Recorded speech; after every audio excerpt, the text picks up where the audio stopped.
मोती मुक्ता दर्शत नाही, ये जग है सब अंदरे। दिखत के तो नैन चश्म इनके, फेरा मोतिया बिंदरे। मन माणिक लहर समंदरे, मुरजीवा नग सीप न सायर, वो निर्मल आनंद कंदरे। क्या बताते हैं कि मोती मुक्ता दर्शत नाही, ये जग है सब अंदरे। और दिखत के तो नैन चश्म इनका, फेरा मोतिया बिंदरे। अब ये इनको मोक्ष मार्ग, पूर्ण मोक्ष मार्ग का ज्ञान नहीं था, तत्व ज्ञान नहीं था, अपने सदग्रंथों से भी अपरिचित नहीं थे। तो इनको उस मोक्ष रूपी मोती दिखाई नहीं देता था, ये अंधे थे। और दिखत के तो नैन चश्म, आंख तन्यों की नो दिखे, पर मोती इनका फेरा मोतिया बिंदरे। ये विद्वान नजर आओ थे, क्योंकि ये संस्कृत बोला करते थे और हमारे पूर्वज अशिक्षित थे। अपनी मजदूरी करके, कोई खेती करके अपने बच्चों को पाला करते थे, लेकिन आत्मा में भगवान की चाह सदा से ही रही है जीव के। उसकी पूर्ति के लिए फिर काल ने ये एजेंट छोड़ रखे हैं, ये गुरु। इन्होंने ऐसा बैठा दिया, गांव के गांव बिगाड़ दिए। गुरुआ गांव बिगाड़े, संतो गुरुआ गांव बिगाड़े, ऐसे कर्म जीव कला दिए, ईव जड़े नहीं जाड़े।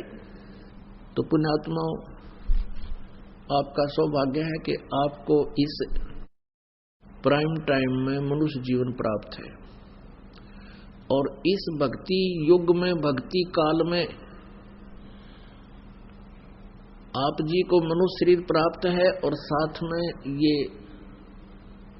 यथार्थ भक्ति मार्ग मिल गया। धन्य है आपके माता पिता जिनसे जन्म हुआ। परमात्मा कहते हैं, या तो माता भगत जने, या दाता या सूर, और ना तरह ले बांझड़ी, क्यों व्यर्थ गंवावे नूर। परमेश्वर कहते हैं, या तो माता भगत पैदा करे, या दानवीर हो, दानी दाता, और या सूरवीर हो। अन्यथा कहते हैं इसका, और ये निरे अड़ंगे पैदा करते हैं जो भक्ति से दूर हैं और सारा दिन दुनिया ने लूटे, बूंदी अच्छी बदलावें, और भी किसी के नाक में दम रखें। कहते इनसे अच्छा तो बांध डाले, क्यों अपने नूर को भी नष्ट करे, ऐसे नालायक संतान उत्पत्ति करके। तो पुण्यात्माओं, आप के माता पिता धन्य हैं जिनसे आपका जन्म हुआ, क्योंकि आप उन्होंने भक्त जन्म दिए। और फिर आप ही दाता हो, क्योंकि दोनों हाथों दान कर रहे हो, और दान देने से आपकी भक्ति उभरती है। धर्म तो दसके नहीं, दसके माने नाश नहीं हो धर्म का, और दसके तीनों लोक, यानी चाहे तीनों लोकों का नाश हो जावे, धर्म का नाश कभी नहीं होता।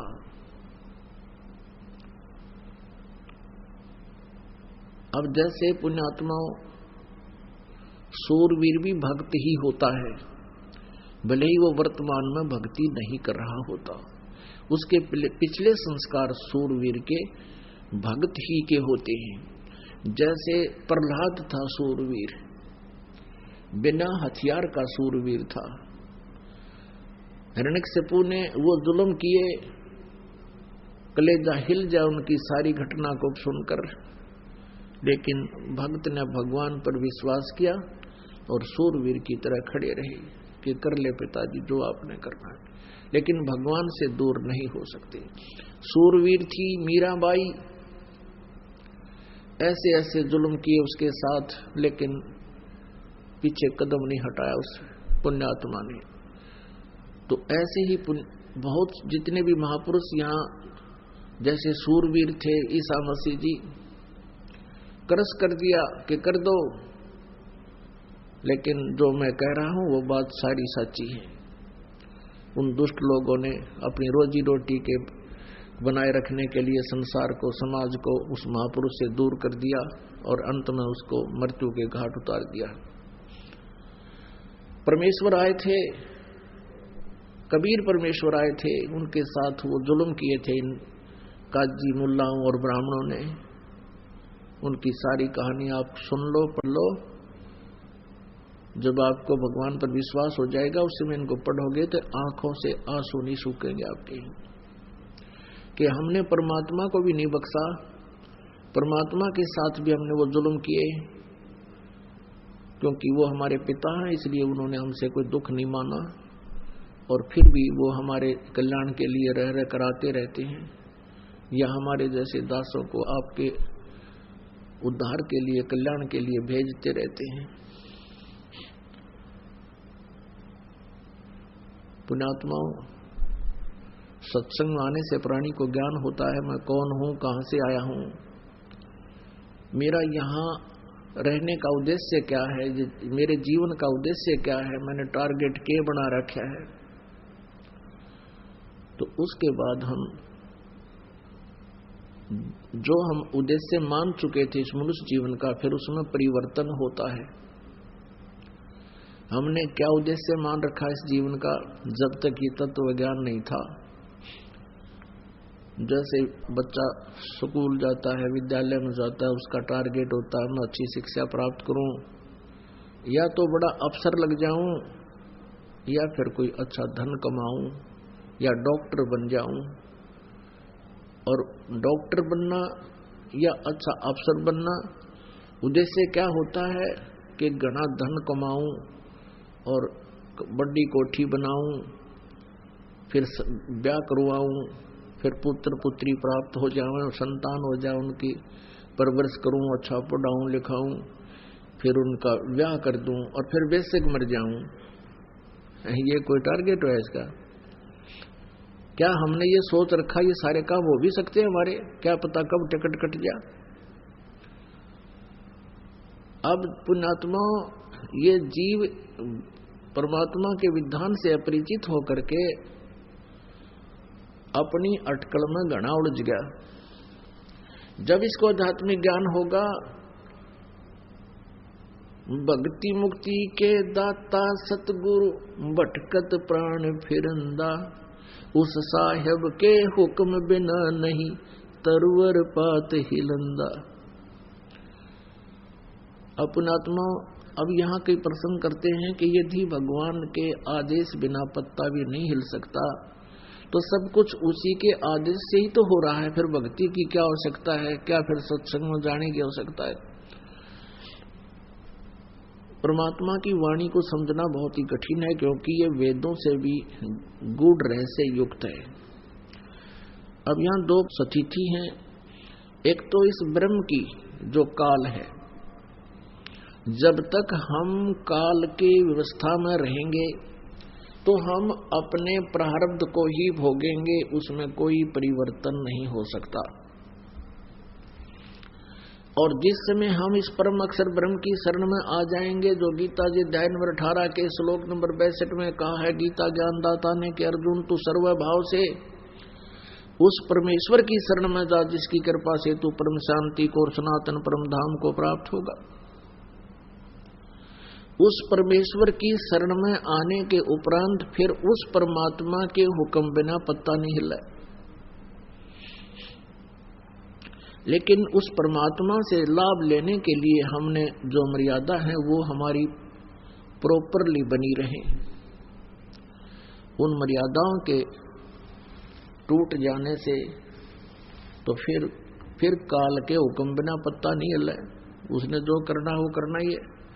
तो इस प्रकार जैसे आप जी परमात्मा से दूर रहकर प्रत्येक प्राणी न्यू सोचा है, मैं अपने बेटे और बेटियों को इतनी अच्छी शिक्षा दे दूं कि ये टॉप में आवे प्रत्येक कक्षा में, और फिर ये बड़े IAS IPS या को डॉक्टर इंजीनियर बन जावे।